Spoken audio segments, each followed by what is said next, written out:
On our Independence line, John, good morning for Michael Schweier. Good morning.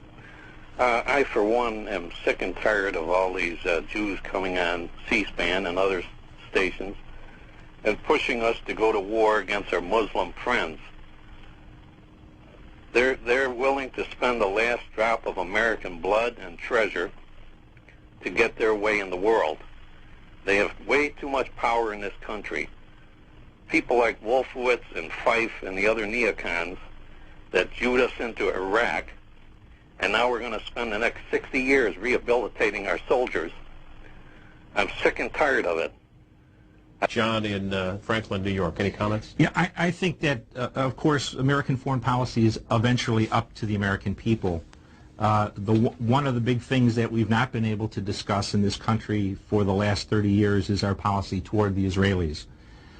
Whether we want to be involved in fighting Israel's wars in the future is something that Americans should be able to talk about. They may vote yes. They may want to see their kids killed in Iraq or Yemen or somewhere else to protect Israel.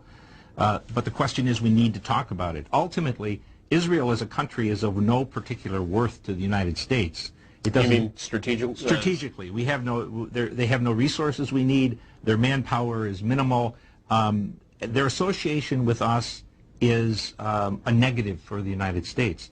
Now that's a fact. What you want to do about that fact is entirely different. But for anyone to stand up in the United States and say that our support for Israel doesn't hurt us in the Muslim world, or our support for Hosni Mubarak's dictatorship doesn't hurt us, is to just defy reality. Today I had the privilege of welcoming the Prime Minister of Israel, Benjamin Netanyahu, for his second visit to the United States Capitol. You know, the American people consider Israel our most cherished ally, and we her closest friend and guardian.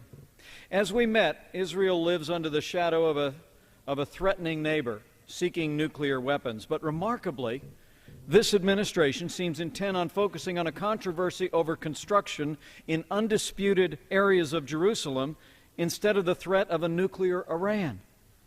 As I just told the Prime Minister, I never thought I'd live to see the day that an American administration would denounce the state of Israel for rebuilding Jerusalem. If the world knows nothing else, let it know this: America stands with Israel. As the President meets with Prime Minister Netanyahu today, I urge the President to stop all this talk about settlements in Jerusalem and start focusing on isolating a threatening and menacing and rising nuclear Iran. Expired.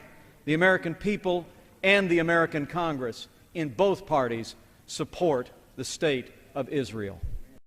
Shalom, Israel Republicans. I'm Governor Mike Pence. It's a great honor for Donald Trump and I to stand together with you tonight in support of Israel.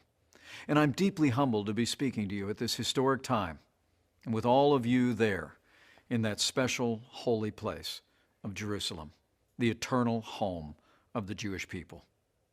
Over the course of this campaign, many people have asked me why our ticket stands so strongly with Israel. Donald Trump and I stand with Israel because Israel's fight is our fight, because Israel's cause is our cause. We stand with Israel for the same reasons good people everywhere stand with Israel.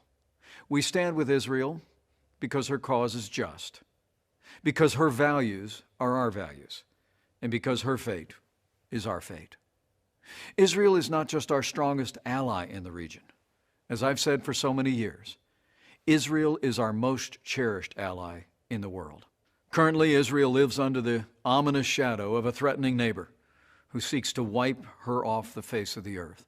Yet Donald Trump and I understand that Israel is not hated by her enemies for what she does wrong, but rather for what she does right. Like the United States, Israel is hated by terrorists and the failed states that support them. She is hated by too many progressives because she is successful and her people are free. As Israel takes the curses, the slanders, and lies of the world and turns them into blessings, the real question is, how could any good person not stand with Israel? Let the word go forth from Jerusalem, the eternal, undivided capital of the Jewish people and the Jewish state, that Donald Trump and I are proud to stand with Israel.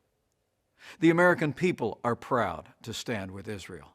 And should Donald Trump and I have the privilege of serving this great nation, if the world knows nothing else, the world will know this: America stands with Israel.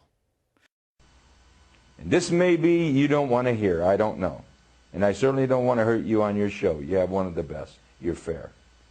But I believe that Israel has a powerful stranglehold on the American government. They control both members of the House and the Senate. They have us involved in wars of which we have little or no interest. Our children are coming back in body bags. Our nation is bankrupt over these wars. And if you open your mouth, you get targeted. And if they don't beat you at the poll, they'll put you in prison.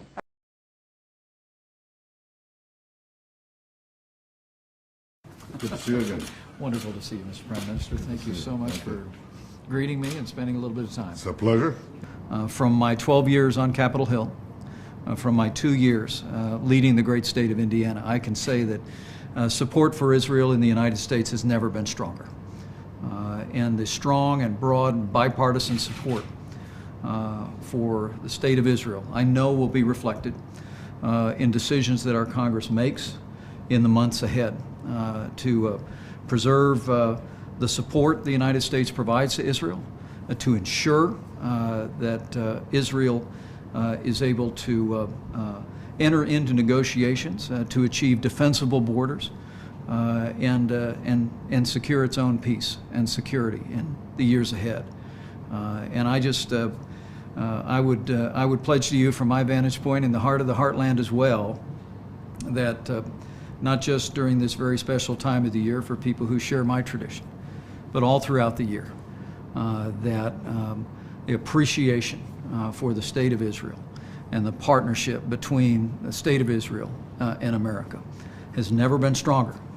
And from the heart of the heartland, I say thank you. Thank you for your leadership, and thank you for welcoming us back to this great country. And if the world knows nothing else, it will know this: America stands with Israel.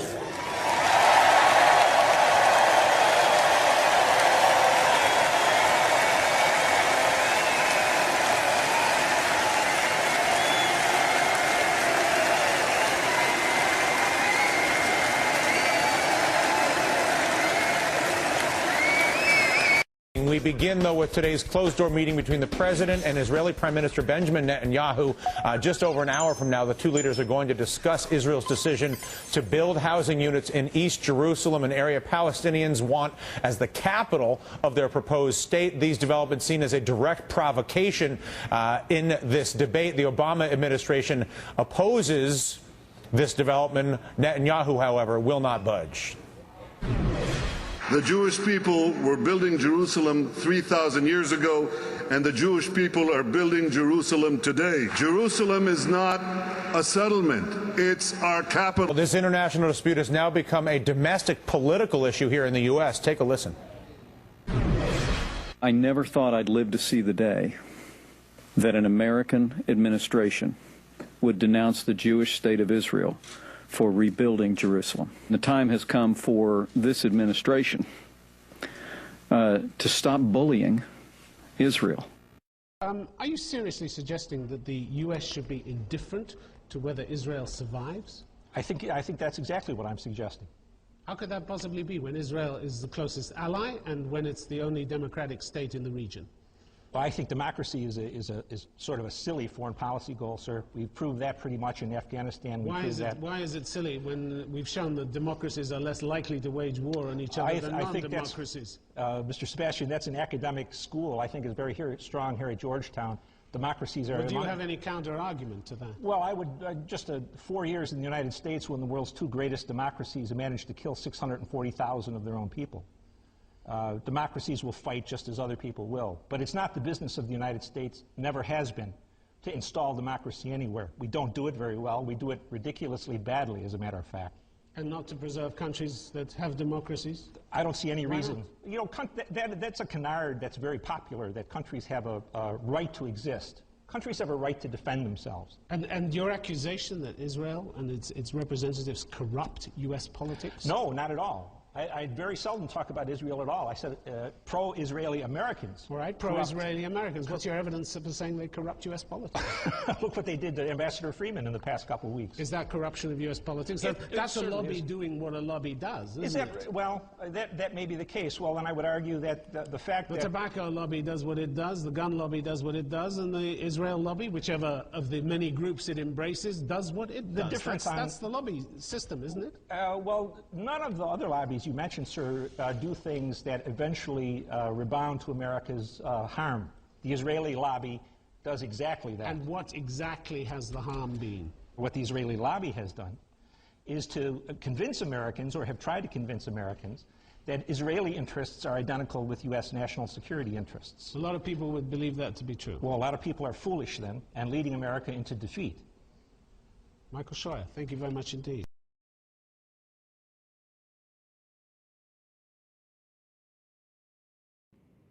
I love Israel.